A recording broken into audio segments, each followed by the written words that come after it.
Morning students, in this video we discuss the topic formula for kinetic energy from work and energy chapter of class 9।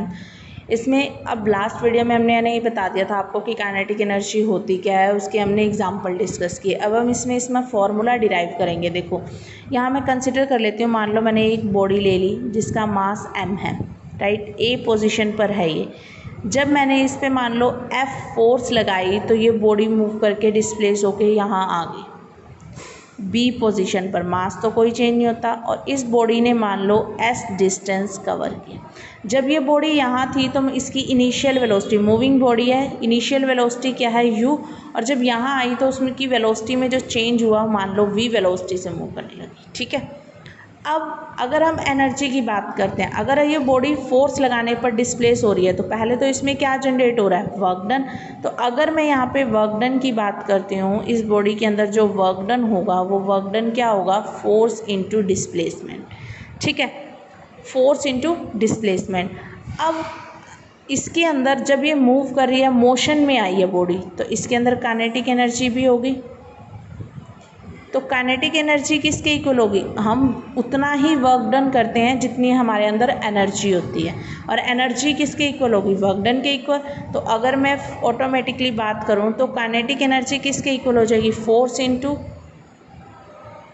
Displacement, या automatically मैं कह सकती हूँ work done के equal हो जाएगी मेरी। ठीक है ना, से इक्वेशन नंबर फर्स्ट। अब इस फॉर्मूले को डिराइव करने के लिए आपको बेसिकली क्या करना है कि आपको फोर्स और डिस्टेंस की वैल्यू निकालनी है। ठीक है, और उसको हम mathematically by using of equation of motion का यूज़ करके निकालेंगे। अब अगर मैं बात करूं, मैंने आपको आपने 8 चैप्टर में पढ़ा होगा कि equation of motion, 3 equation of motion थी। कौन कौन सी, v is equal to u plus a t, s is equal to u t plus half of a t square, and third थी v square minus u square is equal to 2as। ये थी आपकी। अब इसमें से आपको distance और force निकालना है। फोर्स तो इसमें से आएगा नहीं, ऑटोमेटिकली डिस्टेंस निकालना है। लेकिन आपको डिस्टेंस जो निकालना है, जो आपको गिवन आपने लेट किया है उसके अकॉर्डिंग निकालना है। आपके पास u है, v है, s है, राइट। अब फर्स्ट इक्वेशन में टाइम है आपके पास, कहीं भी आपने लेट नहीं कर रखा कि कितने टाइम में ट्रैवल किया। सेकेंड में भी टाइम है, तो आप फर्स्ट और सेकेंड इक्वेशन का तो यूज़ कर ही नहीं सकते। तो बची कौन सी, थर्ड, क्योंकि कोई भी बॉडी मूविंग कर रही है उसके अंदर एक्सेलरेशन तो होगा ना। तो हम यहाँ से कौन सी इक्वेशन का यूज़ करेंगे, according to third equation of motion. क्या है, v square minus u square is equal to 2as। अगर आप यहाँ से s की वैल्यू निकालोगे तो 1/2 इधर आएगा डिवाइड में, a भी डिवाइड में, into v square minus u square. s की वैल्यू आ गई। और एज वी नो दैट, आपको ये भी पता है कि फोर्स का फॉर्मूला क्या होता है, F is equal to ma, mass into acceleration. अब F की वैल्यू भी आ गई आपके पास, S की भी। इस वैल्यू को इसमें पुट कर दो, putting the value of F and S in equation first. क्या आ जाएगा, kinetic energy is equal to F की वैल्यू आपकी आई है ma और S की वैल्यू आई है 1/2a into v square minus u square. Clear.